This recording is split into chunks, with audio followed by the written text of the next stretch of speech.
This is episode number 171. Podcasting is hot right now. It's a great way to spread a message, but is it for you and will it help you grow your business? That's what I'm talking about. This is the Red Podcast. How to take your idea and make a name for yourself within your industry and beyond. Spread your message. Attract a following. Rise above the noise. Here's your host, David Hooper. On the last episode of Red Podcast, I was talking about being a key man. Now there are problems with it. There are great things about it, that you can make a lot of money personally, but when it comes to selling your company, it presents problems. That's episode number 170. It's available at redpodcast.com/170. And on that note, this week, if you've been watching the news, we're seeing some key man problems that I didn't mention. What happens when your key man gets in trouble? Jared from Subway, in trouble. Subway's doing a great example of spin control right now, so if you want to see what happens when everything goes downhill very quickly, check out what Subway's doing. Perhaps a bigger issue, though, Josh Duggar, a man who was selling morality, telling us all how to live. It was bad enough a couple months ago when we found out that he'd molested his sisters. This week, because of the Ashley Madison security breach, we're finding that Josh Duggar not only signed up for an Ashley Madison account once, he did it twice, using two different addresses, different credit cards. They also posted what exactly he's looking for. That's a bad situation for your company to be in if you've hired somebody like Josh Duggar to talk about family values, and that's exactly what has happened. So if you want to see good examples of spin control, look up Josh Duggar, look up Jared from Subway, see what these companies are doing to disassociate themselves from those two. This is the Red Podcast, the podcast for influencers. If you're a blogger, you're a speaker, marketer, a nonfiction author, you're an entrepreneur with a message to spread, this is the podcast for you. The focus, how to take your idea, make a name for yourself, and make money. This episode, it's about podcasting. I've had a lot of people contact me, and they want to know, is podcasting for me? That's what I'm going to talk about. Let's talk about the opportunity first. 2005, when I got started in radio, only 2005, not too long ago. Back then, it was the only game in town if you wanted to do something like this. Only a select number of radio stations in your town. You had to get to those people. You had to allow them to let you in the building, turn on a mic, and speak into it because there's only a limited number of space on radio, only 24 hours of broadcasting per day. Not so with podcasting. I'm going to talk about some of the differences here in a second. It was the only game in town for two reasons. One, the technology. It wasn't as easy to get something on tape, compress it into a reasonable file size, upload it, and have somebody be able to download it where they could actually listen to it. But more importantly, the credibility wasn't there. The difference between podcasting and radio was the difference between having your book printed at Kinko's or having your book released by a major publisher. Big difference as far as credibility. Of course, we've seen that change in the publishing space. A lot of people just going directly to Kindle. When they print books, they print them on demand. Same thing with podcasting. A quick side note, because so many people have asked me about this. They say, David, how did you get on broadcast radio? So the quick and dirty on that, I had an idea. I owned a music conference for 51 weeks out of the year. We would prepare for a 1-week music conference. That's how our year was divided up. 5 years of that, I was extremely burnt out. All of my work, when it came to spreading my message, was that 1 week out of the year when people from all over the world would come to Nashville, and I would be able to talk to them about their marketing, help them to get their music out, and do the work that I really wanted to do. So that's a lot of prep time to do the work that you really want to do. I wanted to flip that on its head. So my idea was, instead of 51 weeks of preparation, I could spend that 51 weeks going to them, going to their market. Instead of them coming to me 1 week a year, I would go to them every week. 2005, I had about 10 years in the music business. I had a relationship with the company that owned the flagship station, the one that I approached, because of this music conference. But the thing that really got me in was that I had a personal introduction from a friend of mine who was connected to that station. She's the one who got me in there. She said, yeah, I'll get you a meeting. I had to be prepared for it. I still had to sell them, but she got me in the door. Not everybody has that opportunity. There used to be a lot of filters for getting your message out there. Record labels had filters. Movie studios had filters. Publishing companies, filters. Radio stations, filters. So whether you were a musician, an author, a movie maker, or somebody with a message who wanted to get on radio, there were filters in place. We're not seeing that now. I've already talked about Kindle, how people are going directly to Kindle. Podcasting is that way for radio. YouTube is that way for filmmakers. If you've got a book, print on demand. If you've got music, iTunes. We don't have these filters. Fortunately for me, I was able to bypass them by having a relationship, having a reputation, and being in the right market. Music City, USA, Nashville, Tennessee, that's where I am, my syndicated talk show. It's about the music industry, so it was the right market. I had the right message for it. I also had a company that was willing to take a chance on me. You don't need any of these things today. All those things that I've mentioned, they've been pushed aside. Podcasting is an opportunity for you to go directly to your listener, and you do not need permission to do it. And podcasting is cool right now. I'm focusing more on podcasting than I am broadcast radio right now. Why is that? Because I can do whatever I want to. I don't have to worry about pleasing most people like I do with a radio audience. You've got a big tower. It reaches a lot of people. And when you've got that situation, what you're trying to do is keep people sort of happy, not really please them like I can do with you. This podcast is strictly for bloggers, podcasters, speakers, marketers, people with a message, people who influence. It's not a general market thing. When I'm on the radio, I've got to think a little bit more about a general market pitch. Strangely enough, that's why my show almost never happened. I was in the meeting. It wasn't general enough. I had to think on my feet to add a segment of the show that was more for the general audience than the content that I wanted to focus on. Interviewing musicians, record label heads, talking about the business itself. I needed something for that show that a more general population would be interested in. So what I did is on the fly, added in something I call the Demo Derby, where musicians from around the world would send in their music, and we would actually play the music on the radio and do kind of an American Idol thing. Smash it or trash it, love it or shove it. Where we would play the demo, not even having previously heard it, straight out of the envelope that it came in, and my guests would tell me if they liked it or they didn't like it. So not only was it good for my core audience, it was also good for a general population. But you don't have to do that with podcasting. It's one of the great things about it. You can go deep. You only have to talk to the people that you want to talk to. You don't have to worry about keeping everybody happy. Just a very specific audience of people. And if you've got 1,000 people that are listening to your podcast, you probably heard about the 1,000 true fans theory. If you've got 1,000 people that are really excited about what you're doing, listening every time, it only takes 1,000 dedicated fans to listen to you, to support what you're doing, for you to make a living at this, for you to support your sponsors, for you to get sponsors that will support you. We've got better technology today. We've got better hosts today. A lot of that is because that talent has left radio and is jumping into the podcasting space. So that's showing that podcasting is a viable alternative. It's easier to get podcasts. The iPhone is the thing that really put it together. It used to be that you had to download your podcast to your computer with a slow connection, using some kind of cable. If you had an iPod, put the podcast on the iPod and it would sync everything up. These days, there is no iPod. iPhone, podcast goes directly to your phone, plug in your earphones just like you would when you're talking, done. No middleman of the computer, and it's a faster connection with a better host and better quality podcast. So that's what you've got to work with. You've got something that's credible. You've got people to learn from, better talent. You've got people to learn the technology from. It's a good place to be if you're interested in getting involved in podcasting.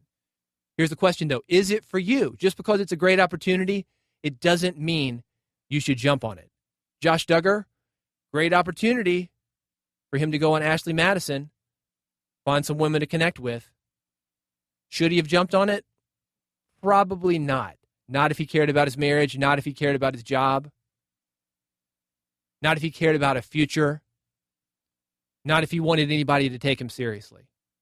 Just because there's an opportunity there doesn't mean you should jump on it. So what's the biggest issue? In my opinion, the biggest issue, it's not technology. That's easy to learn.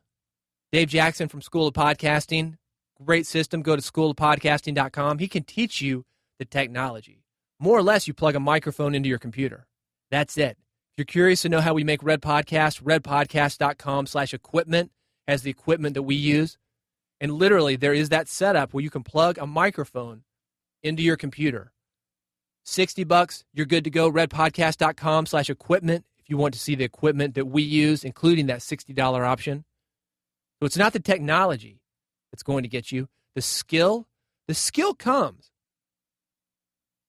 The first episodes that I did on radio, 2005, and let me take you back a little bit before 2005, because 2005, that's when I started real radio, but I had done a little bit of radio about 10 years, 12 years earlier in college. I'd done commercial radio outside of college for a few months, but if you added all that together, I had less than a year of experience in radio. The things that I had really done to prepare me for radio is I'm a good talker, talk a lot, I'm in sales. I was comfortable getting on stage and speaking in front of groups. I'd led conference calls before, many of them, teleseminars. So I kind of knew about radio, but not really. I learned on the job. And if you listen to the very first episodes of my show, Music Business Radio, you'll cringe. When I listened to the reel that we made for the sales package, awful. It sounds so boring. I didn't think that I was boring. I was stepping way out of my comfort zone, trying to be exciting. It was like listening to bad college radio. I don't know if you've ever seen the NPR skit that they did on Saturday Night Live making fun of NPR. Hello, this is the delicious dish. Welcome. That's what it sounded like. And you've probably experienced that if you turn on the tape, turned on the microphone, and started talking into it. That's what most people sound like, because it's not normal to talk to yourself with nobody around. It's not normal.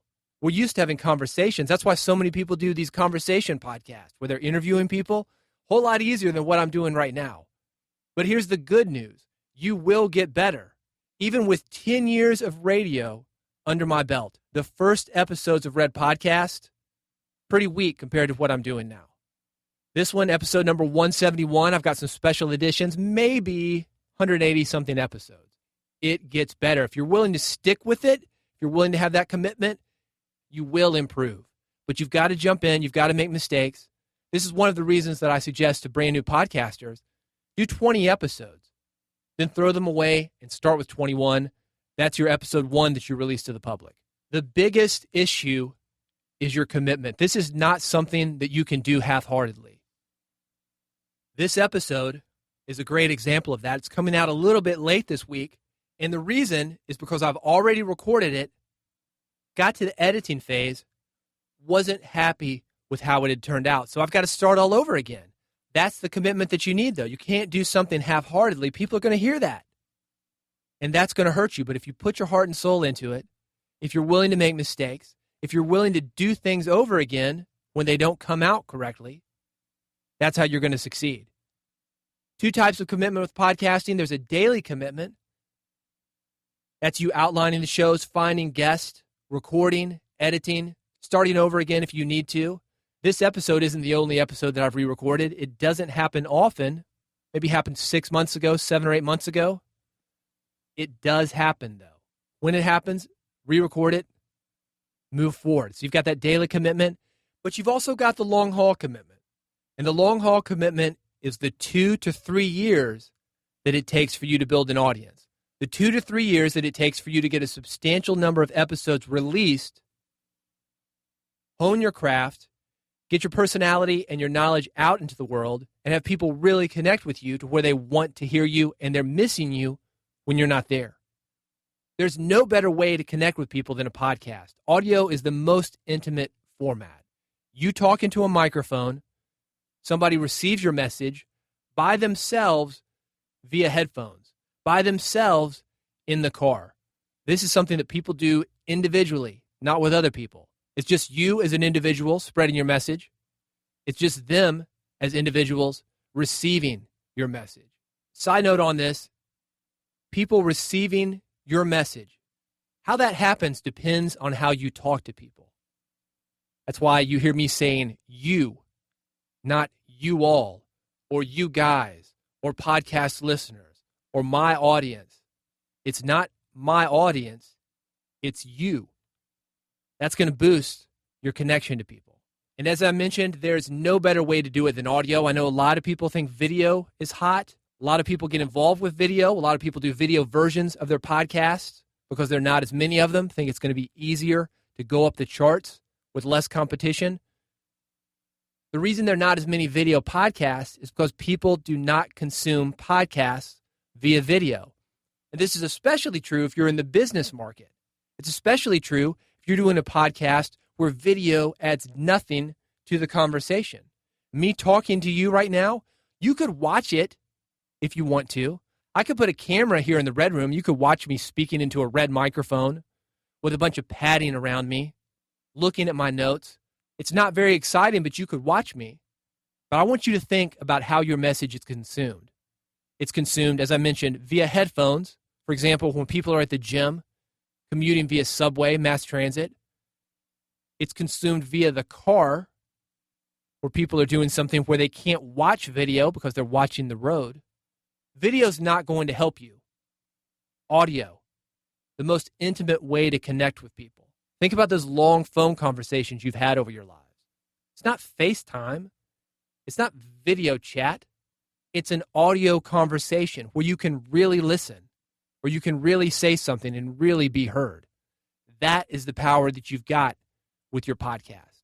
If you've got these two types of commitment, the daily commitment of planning out an episode, outlining it, stepping into the recording studio, bouncing it down, editing it, writing up show notes, posting it online, and the long haul commitment of doing that over a long period of time, you can succeed at this. This may be for you.